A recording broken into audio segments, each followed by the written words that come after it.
ओवैसी जी, सिब्बल साहब और चिदंबरम साहब लगातार यूसीसी पे देश को गुमराह करने की कोशिश कर रहे हैं। यूनिफॉर्म सिविल कोड का मतलब ये हुआ कि जो सिविल राइट सबका एक समान होगा।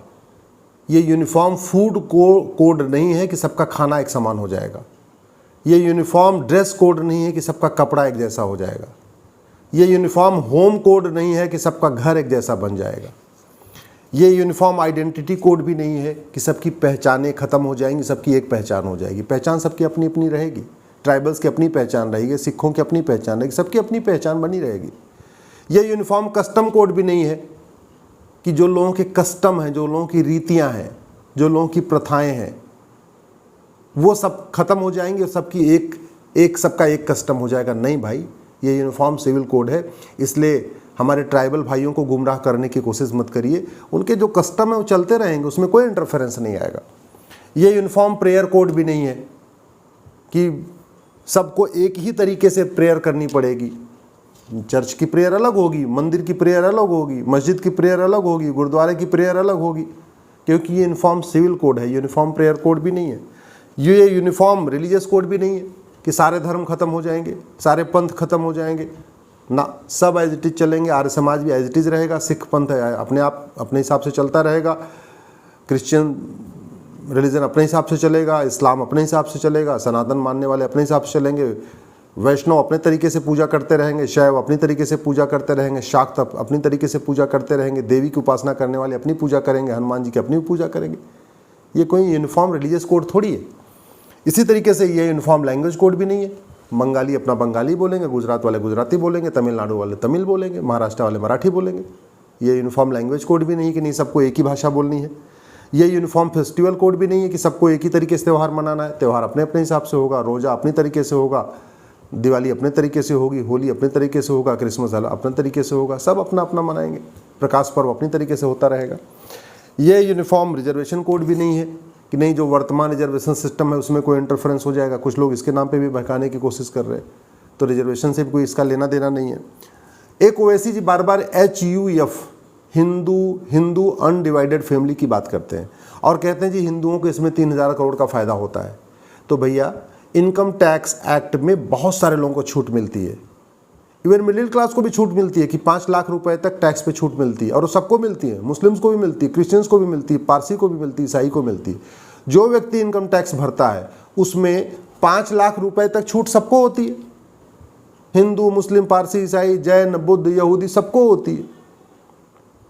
केवल इतना अंतर है कि हिंदूज में जो अनडिवाइडेड फैमिली है, जो परिवार एक साथ रहती है, उसको 5 लाख रुपए तक की एक एक्स्ट्रा छूट होती है। अगर आपको लगता है कि इनकम टैक्स में किसी को छूट नहीं मिलना चाहिए, किसानों को छूट नहीं मिलना चाहिए, मजदूरों को छूट नहीं मिलना चाहिए, नॉर्थ ईस्ट के जो राज्य हैं जहाँ पे इनकम टैक्स से छूट मिलती है, ट्राइबल्स को नहीं होना चाहिए, तो आप 1 नेशन 1 टैक्स की मांग करो। उसमें आपका जितने भी टैक्स पे छूट है सब खत्म हो जाएगी और देश में सबके लिए 1 नेशन 1 टैक्स हो जाएगा। अगर ओवैसी जी आपको यही पसंद है कि नहीं HUF नहीं होना चाहिए, तो HUF नहीं होना चाहिए, तो कल आप ये बोलोगे कि जो नॉर्थ ईस्ट के ट्राइबल्स को छूट मिली वो भी नहीं होना चाहिए। परसों आप ये कहोगे कि जो किसानों को छूट मिलती है इनकम टैक्स में वो नहीं मिलना चाहिए, क्योंकि HUF तो इनकम टैक्स का मैटर है ना, सिविल राइट का मैटर नहीं है, ये तो इकोनॉमिक राइट का मैटर है। लेकिन आपको लगता है कि नहीं 1 नेशन 1 टैक्स होना चाहिए, तो आप डिमांड करो, हम आपके साथ खड़े हुए हैं, हम बिल्कुल आपके साथ रहेंगे।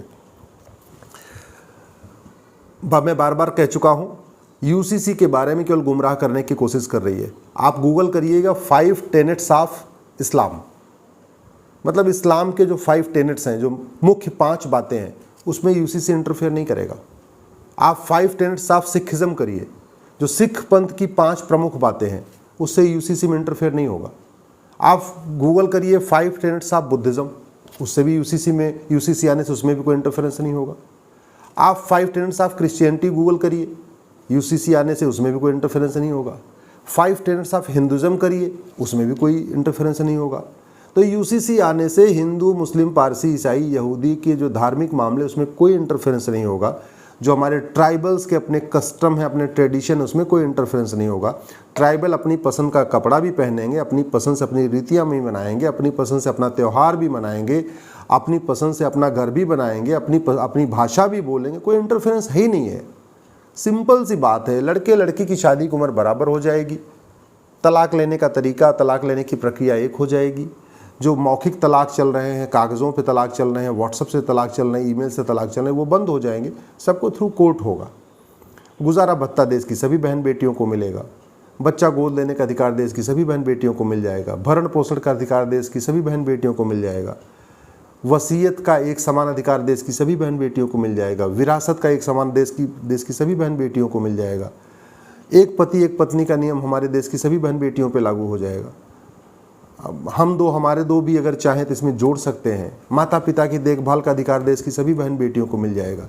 इसका मतलब हुआ यूसीसी आने से न सिख पंथ में कोई इंटरफेयर हुआ, न जैनिज़्म में कोई इंटरफेयर हुआ, न बुद्धिज़्म में कोई इंटरफेयर हुआ, न सिखिज़्म में कोई इंटरफेयर हुआ, न आपके ट्राइबल्स के कोई किसी कस्टम में कोई इंटरफेयर हुआ, न इस्लाम के किसी 5 टेनेट्स जो हैं 5 टेनेट्स ऑफ इस्लाम उसमें कोई इंटरफेयर हुआ, न 5 टेनेट्स ऑफ हिंदुज़्म में किसी को इंटरफेयर हुआ। हाँ, फ़ायदा हुआ है। हिंदुओं को 1 फ़ायदा है, मुस्लिम्स क्रिश्चियंस को 2 फ़ायदा है, पारसी को 3 फ़ायदा है और हमारी मुस्लिम बेटियों को 11 फ़ायदा है।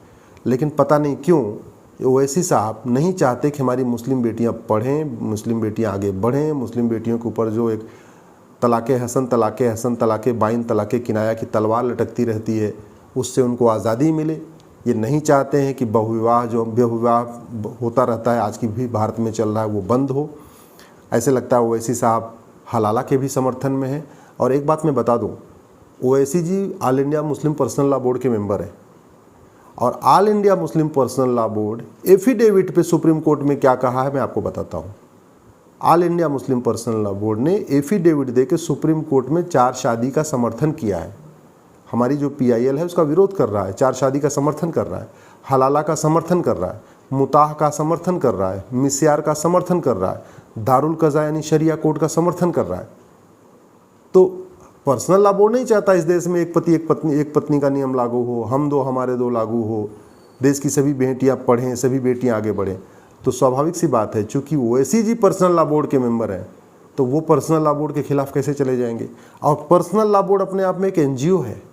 आश्चर्य की बात है कि 25 करोड़ की जनसंख्या जो मुस्लिम्स की है, उसको एक NGO 25 करोड़ की जनसंख्या मुस्लिम्स की है, ब्राज़ील से भी ज़्यादा, कनाडा का 6 गुना, यानी ऑस्ट्रेलिया का 10 गुना।